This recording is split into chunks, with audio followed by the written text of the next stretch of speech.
Hello students, आपने पहला part देखा होगा इस चैप्टर का एसिड बेसिस एंड सॉल्ट्स। इसका पहला पार्ट आपने देखा, उसमें आपको समझ में आया होगा कि एसिड्स क्या होते हैं, बेसिस क्या होते हैं और उनको हम पहचानते कैसे हैं। How do we differentiate between acid and bases. किससे डिफ्रेंशिएट करते हैं? इंडिकेटर्स होते हैं जिससे हमें पता चलता है कि पर्टिकुलर सब्सटेंस इज एसिड और बेस। अब इस पार्ट में हम एसिड्स की और बेस की केमिकल प्रॉपर्टीज़ पढ़ेंगे। ये पार्ट बहुत इम्पॉर्टेंट है क्योंकि इस पार्ट से यहाँ से बहुत सारे क्वेश्चंस बनते हैं जो कि एग्ज़ाम में आते हैं। कभी कभी रिएक्शंस आ जाती हैं, या चलो पहले पढ़ते हैं उसके बाद समझ में आएगा।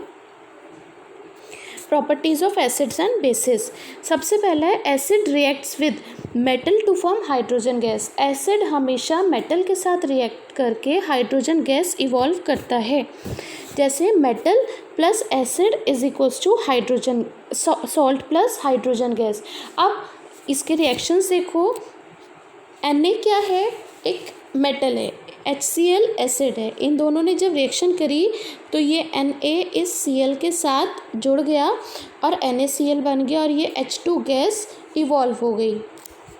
आगे है iron plus HCl is equals to ferrous chloride plus hydrogen gas.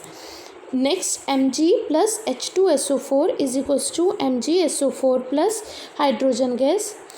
Aluminium plus H2SO4 is equals to aluminium sulphate Al2SO4 plus H2। अब यहाँ पर एक चीज़ देखने वाली है, चारों में क्या चीज़ इवॉल्व हो रही है? Hydrogen gas. और हमने पिछले चैप्टर में पढ़ा था जहाँ पर भी ये वाला साइन होता है उससे हमें पता चलता है कि यहाँ पर एक गैस इवॉल्व हुई है। अब हमें यही कैसे पता चलेगा कि यहाँ पर सिर्फ हाइड्रोजन गैस ही हुई है? हो सकता है कोई और सी गैस हुई हो, कार्बन डाइऑक्साइड गैस हुई हो, ऑक्सीजन गैस हुई हो। इसके लिए हम एक एक्टिविटी करते हैं। देखो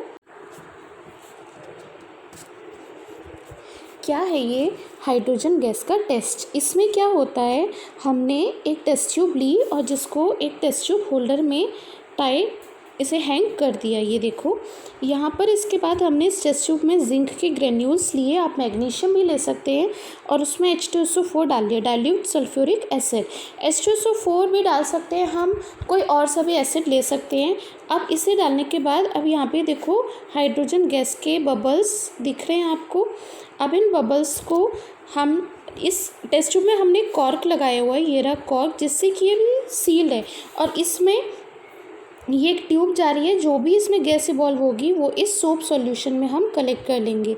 अब जैसे यहाँ से हाइड्रोजन गैस इवॉल्व हुई, हमने उसको इस सोप सॉल्यूशन में ट्रांसफ़र किया और यहाँ से अभी इसके बबल्स बनने स्टार्ट हो गए।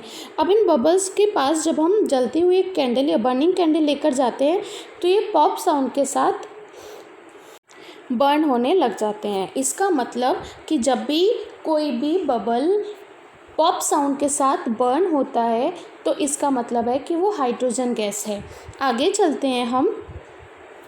Second reaction is when acid react with metal carbonate what will happen. जब भी मेटल कार्बोनेट एसिड के साथ रिएक्ट करता है तो सॉल्ट बनता है और carbon dioxide and water release होता है।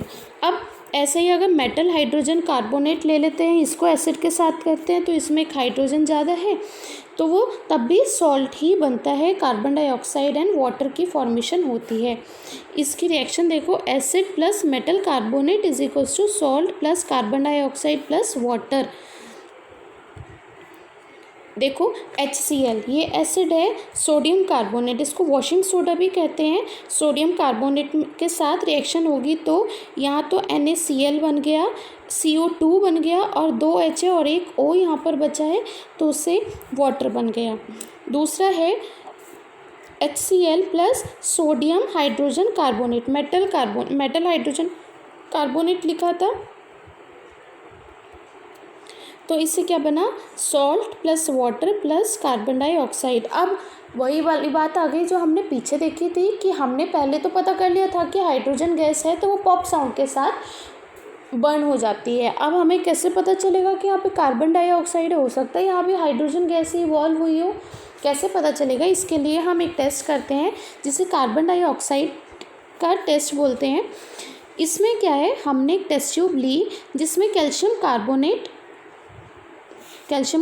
क्या है, कैल्शियम कार्बोनेट लिया और हाइड्रोक्लोरिक एसिड लिया। मेटल कार्बोनेट है तो हमने कैल्शियम कार्बोनेट ले लिया और हाइड्रोक्लोरिक एसिड ले लिया। अब इसमें से जो गैस निकलेगी, जैसे हमने पीछे हाइड्रोजन गैस को सोप वाटर में कलेक्ट किया था, ऐसे हमने इसको इस टेस्ट ट्यूब में कलेक्ट कर लिया। अब इस टेस्ट ट्यूब को देखो, सपोज़ इस टेस्ट ट्यूब को यहाँ पहुँचा देते हैं हम, ठीक है। अब ये यहाँ से जो भी गैस इवॉल्व हुई हमने उसको इस टेस्ट ट्यूब में लिया। इस टेस्ट ट्यूब में था लाइम वाटर। लाइम वाटर का फॉर्मूला होता है calcium hydroxide CaOH twice, calcium hydroxide. अब जैसे ही हमने इसको लाइम वाटर में लिया, लाइम वाटर की तरह होता है ट्रांसपेरेंट, और जैसे ही कार्बन डाइऑक्साइड उसमें जाती है तो वो मिल्की हो जाता है। लाइम वाटर कैसा हो गया, मिल्की। इसका मतलब है कि जब भी कार्बन डाइऑक्साइड गैस कहीं से रिलीज़ होती है और हम उसको कलेक्ट करते हैं लाइम वाटर में, तो लाइम वाटर मिल्की हो जाता है। थोड़ी देर उस लाइम वाटर को एज इट इज़ रखा रहने देंगे तो वो उसमें कैल्शियम कार्बोनेट के वाइट प्रेसिपिटेट्स नीचे सेटल डाउन हो जाएंगे। अब इस लाइम वाटर में अगर हम एक्सेस में कार्बन डाइऑक्साइड रिलीज़ कर पहुंचाते हैं, लगातार हम पास कराए जा रहे हैं कार्बन डाइऑक्साइड गैस, तो वहाँ पर calcium hydrogen carbonate CaHCO3 twice बनता है जो वाटर में सॉल्युबल होता है और उससे वापस से हमें एक ट्रांसपेरेंट या क्लियर सॉल्यूशन मिल जाता है। इसका मतलब अगर हम लिमिटेड अमाउंट में कार्बन डाइऑक्साइड गैस को पास कराते हैं तो हमें लाइम वाटर है वो मिल्की हो जाता है, और अगर एक्सेस में carbon dioxide gas lime water में ट्रांसफ़र कराते हैं या पहुंचाते हैं तो वो लाइम वाटर पहले मिल्की होगा और फिर वापस से वो ट्रांसपेरेंट हो जाएगा। नेक्स्ट आता है acid react with metal oxide to form salt and water. जब भी एसिड मेटल ऑक्साइड के साथ रिएक्ट करता है तो सॉल्ट एंड वाटर बनता है। और इससे पहले हमने क्या देखा था, एसिड, सपोज एसिड है हमारा HCl है, ये मेटल के साथ रिएक्ट करता है तो क्या बन रहा था, salt plus hydrogen gas.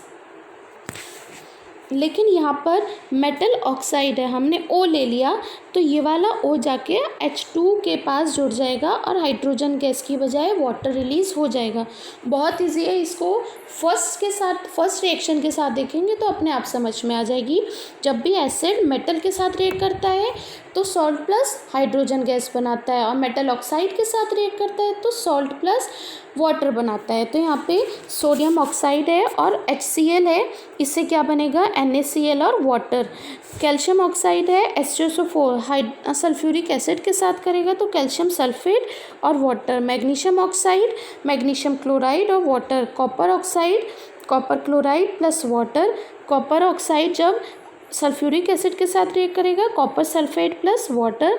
Ferric oxide जब हाइड्रोक्लोरिक एसिड के साथ रिएक्ट करेगा तो फेरिक क्लोराइड और वाटर बनाता है। नेक्स्ट है एसिड रिएक्ट विद बेस। ये बहुत इंपॉर्टेंट रिएक्शन है, इसको न्यूट्रलाइजेशन रिएक्शन भी कहते हैं। जब भी कोई एसिड बेस के साथ रिएक्ट करता है तो सॉल्ट एंड वाटर की फॉर्मेशन होती है।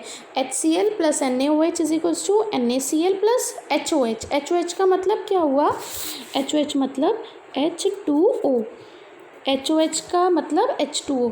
H2SO4 कैल्शियम हाइड्रोक्साइड के साथ रिएक्शन करेगा तो calcium sulphate plus water. Nitric acid magnesium hydroxide के साथ रिएक्ट करेगा तो मैग्नीशियम नाइट्रेट प्लस वाटर। बहुत इजी रिएक्शन है, यही रिएक्शन हम इस चैप्टर में अभी आगे फिर से पढ़ेंगे। अब आते हैं सम कॉमन अकरिंग एसिड्स। जो भी हम एसिड्स कॉमनली अपने आसपास या हम अपने डेली यूज़ में देखते हैं। विनेगर, जैसे मैंने आपको पहले भी बताया था कि नूडल्स में हमने देखा है कि स्टॉल वाला जो होता है वो उसमें कोई वाइट कलर का लिक्विड डालता है जो क्या होता है, विनेगर होता है। उसमें कौन सा एसिड होता है, एसिटिक एसिड। ये 6% एसिटिक एसिड होता है। 6% मतलब 6 ml हमने एसिटिक एसिड लिया और उसे 100 ml तक मेकअप कर लिया। Then it is called 6% acetic acid. Orange में कौन सा होता है? Citric acid. लेमन में भी सिट्रिक एसिड होता है। टोमेटो में ऑक्सैलिक एसिड। टैमरिंड में टार्ट्रिक एसिड। कर्ड में लैक्टिक एसिड। एंड स्ट्रिंग में मिथेनोइक एसिड। और नेटल स्ट्रिंग में भी मिथेनोइक एसिड, जिसे हम फॉर्मिक एसिड भी कहते हैं। आगे आता है प्रॉपर्टीज़ ऑफ बेसिस। बेसिस की क्या क्या प्रॉपर्टीज़ होती हैं? सबसे पहला है बेस मेटल के साथ रिएक्ट करके हाइड्रोजन गैस को इवॉल्व करता है और सॉल्ट की फॉर्मेशन करता है, और ये सॉल्ट कॉम्प्लेक्स सॉल्ट कहलाता है। NaOH plus zinc is equals to Na2ZnO2। Sodium zincate plus hydrogen gas evolve हो गई। इसका वापस से हम, जैसे हमने हाइड्रोजन गैस का टेस्ट देखा था, वही है। 2Al plus NaOH is plus 6H2O is equals to 2NaAlOH4 plus 3H2। आगे है base react with non metal oxide. अभी हमने मेटल के साथ देखा था, अब यहाँ पर हम देखेंगे non metal oxide. Non metal oxide, जैसे कार्बन नॉन मेटल है और कार्बन का नॉन मेटल ऑक्साइड, कार्बन का ऑक्साइड क्या हो गया? Carbon dioxide. सल्फर का SO2। जितनी भी गैसेस होती हैं they all are non metal oxides. जितनी भी गैसेस मतलब कार्बन डाइऑक्साइड, सल्फर डाइऑक्साइड, ये नॉन मेटल ऑक्साइड्स होते हैं। अब कार्बन डाइऑक्साइड को जैसे ही हमने बेस के साथ रिएक्शन करी तो Na2CO3 plus water, salt plus water बन गया। Calcium hydroxide plus carbon dioxide, calcium carbonate plus water. बहुत इजी रिएक्शन है। Third is bases react with acid to form salt and water. अभी बिल्कुल ये हमने रिएक्शन पहले पढ़ी थी, जब एसिड बेस के साथ रिएक्ट करते हैं तो सॉल्ट एंड वाटर बनता है, तो वही बात अभी फिर से आ गई। बेस जब एसिड के साथ रिएक्ट करेगा तो सॉल्ट एंड वाटर बनेगा, और इसको हम न्यूट्रलाइजेशन रिएक्शन भी कहते हैं। This is all about the chemical properties of acid and basis. Listen it carefully, learn it. It is very, very, very important part of this chapter. Thank you so much. Take care of yourself.